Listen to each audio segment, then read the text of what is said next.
इस्लाम का उदय। इस्लाम धर्म के प्रवर्तक कौन थे? तो मोहम्मद साहब। इनका जन्म कहाँ हुआ था? मक्का में। कब हुआ था? 570 में। इनका जो ज्ञान प्राप्ति हुआ उस ज्ञान प्राप्ति को क्या कहा जाता है? खुदाई इल्हाम। इनको जो खुदाई इल्हाम यानी कि ज्ञान प्राप्ति था वो कहाँ हुआ? किस गुफा में? तो हीरा नामक गुफा में। कितने साल में हुआ? 40 साल के अवस्था में। इनका अंबर से पैगाम लाने वाले ये थे, तो इस वजह से इनका उपनाम क्या था? पैगंबर। ये सिद्ध पुरुष हुए थे, इसलिए इनका उपनाम क्या था? नबी। ये ईश्वर के दूत थे, इसलिए इनका नाम क्या था? रसूल। इनका एक और अन्य उपनाम था अल अमीन। अल अमीन, ठीक है ना। इन्होंने प्रथम उपदेश किसको दिया? इन्होंने प्रथम उपदेश खदीजा को दिया, जो कि इनकी पहली शिष्या थी। खदीजा इनकी क्या थी? इनकी वाइफ भी थी, ठीक है। अच्छा, नाट ए मुहम्मदी क्या है? तो मोहम्मद साहब की जीवनी है। मोहम्मद साहब की जीवनी नाट ए मुहम्मदी को संकलित किसने किया? बर्नी ने।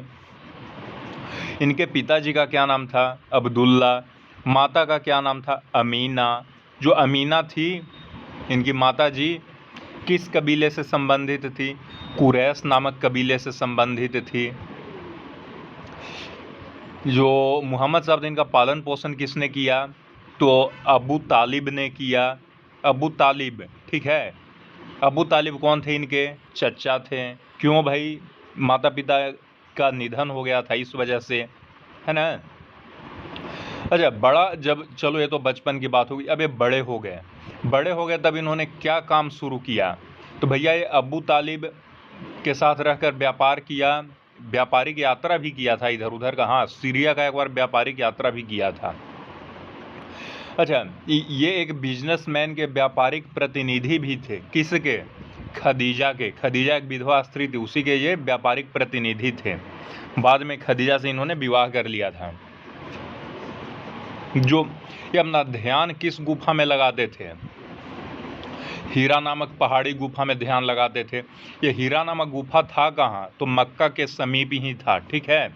तो 40 वर्ष की अवस्था में इनको अल्लाह का पैगाम किसने सुनाया? जब इनको ज्ञान प्राप्त हुआ था, जिब्राइल ने सुनाया, है ना। इनको क्या पैगाम मिला भाई वहाँ पर? इनको ये पैगाम मिला कि अल्लाह के अतिरिक्त कोई दूसरा नहीं है और मोहम्मद उनके पैगंबर हैं। अच्छा, तो जो मोहम्मद थे ये सिर्फ धार्मिक प्रधान थे? नहीं, ये राजनीतिक प्रधान भी थे।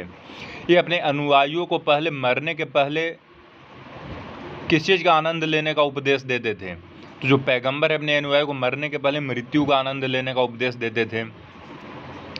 किसने इस्लाम के उदय को इतिहास के चमत्कारों में से एक माना है? अरे अरे, ये कौन आ गया? कौन आ गया? ये भुट्टू भुट्टू भुट्टू।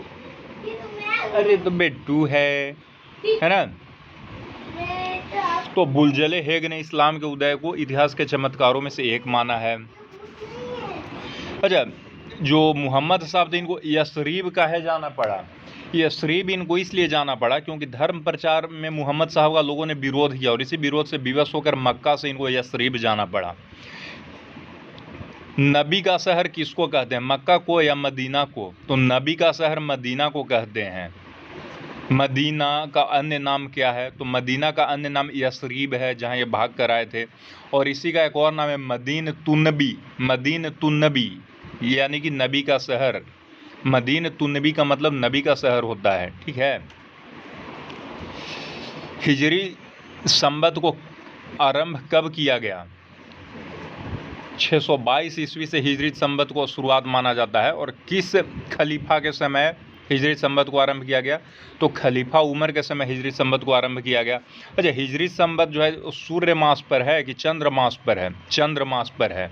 तो हिजरी संवत शुरुआत कब से होता है? मुहर्रम से। तो पहला जो मुहर्रम था कब मना? तो पहला मुहर्रम 622 को ही मना, 16 जुलाई को, है ना। अच्छा, मदीनत अल इल्म किसे कहा जाता है? मदीना को कहा जाता है। क्या है कि मदीनत अल इल्म का मतलब क्या होता है भाई?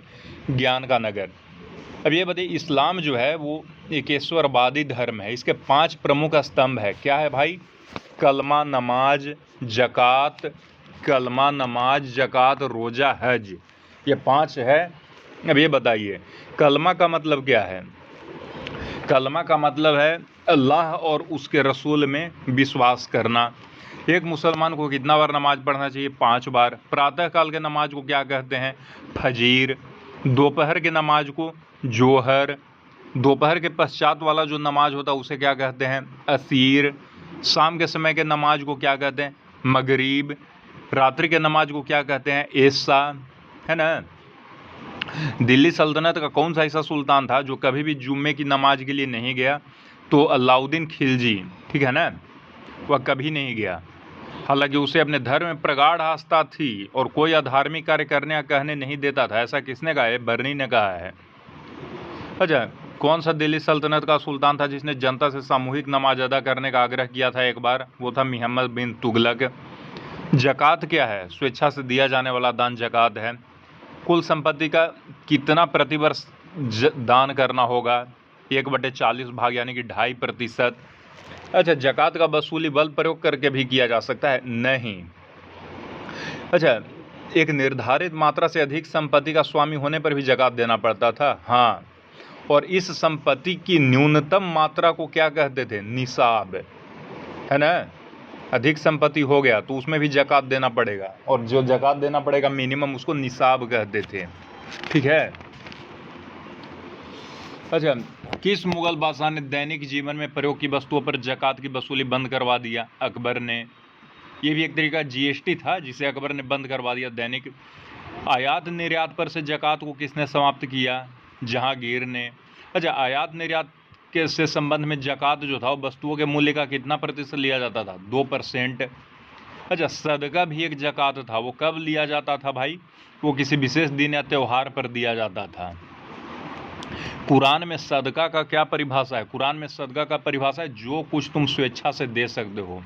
रोज़ा का मतलब क्या है? व्रत। हज मतलब मुसलमानों को जीवन काल में मक्का की तीर्थ यात्रा करनी चाहिए एक बार, ठीक है।